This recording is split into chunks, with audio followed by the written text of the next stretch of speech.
It's not, we are well within. We are well within international law when we take the position of not recognizing the jurisdiction of ICC in the Philippines. One follow-up, sir. So Yeah. if the ICC issues an arrest warrant against former President Duterte, will the Philippine government hand him over? Will we do what? Will the Philippine government hand him over if the ICC We don't issues- recognize the warrant that they will send to us. So that's a no.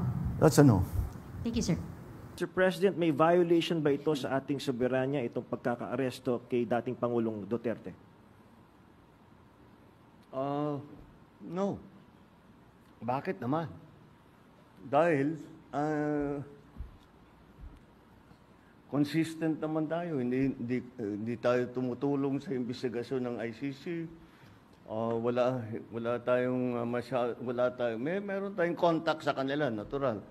Pero no, not on an official level. We didn't help them in any way.